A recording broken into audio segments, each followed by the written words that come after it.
حضرت ابو موسیٰ اشعری رضی اللہ تعالیٰ عنہ فرماتے ہیں کہ رسول اللہ صلی اللہ علیہ وآلہ وسلم نے ارشاد فرمایا، جو شخص گناہ کر بیٹھے اور گناہ کرتے ہوئے اس کو ناپسند کرتا ہو اور نیک عمل کرے اور یہ عمل کرتے ہوئے خوشی محسوس کر رہا ہو، وہ مومن ہے۔ حضرت ابو ہریرہ رضی اللہ تعالیٰ عنہ فرماتے ہیں کہ رسول اللہ صلی اللہ علیہ وآلہ وسلم نے ارشاد فرمایا،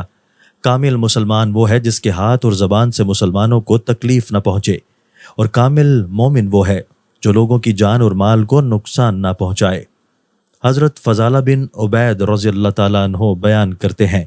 رسول اللہ صلی اللہ علیہ وآلہ وسلم نے حجۃ الوداع کے موقع پر فرمایا، کیا میں تمہیں مومن کے بارے میں بتاؤں؟ کامل مومن وہ ہے جس سے لوگوں کی جان و مال محفوظ ہو۔ کامل مسلمان وہ ہے جس کی زبان اور ہاتھ سے مسلمان کو تکلیف نہ پہنچے، اور مجاہد وہ ہے جو اللہ کی اطاعت میں اپنے نفس کے ساتھ جہاد کرے، اور مہاجر وہ ہے جو گناہوں اور برائیوں کو چھوڑ دے۔ حضرت انس بن مالک رضی اللہ تعالیٰ عنہ فرماتے ہیں کہ رسول اللہ صلی اللہ علیہ وآلہ وسلم نے ارشاد فرمایا، حقیقی مومن وہ ہے جو لوگوں کے لیے ضرر رساں نہ ہو، اور مسلمان وہ ہے جس کی زبان اور ہاتھ سے مسلمانوں کو تکلیف نہ پہنچے، اور مہاجر وہ ہے جو گناہوں کو چھوڑ دے، اور اس ذات کی قسم جس کے قبضہ قدرت میں میری جان ہے، وہ شخص جنت میں داخل نہیں ہو سکتا جس کی شرارتوں سے اس کے ہمسائے تکلیف میں ہوں۔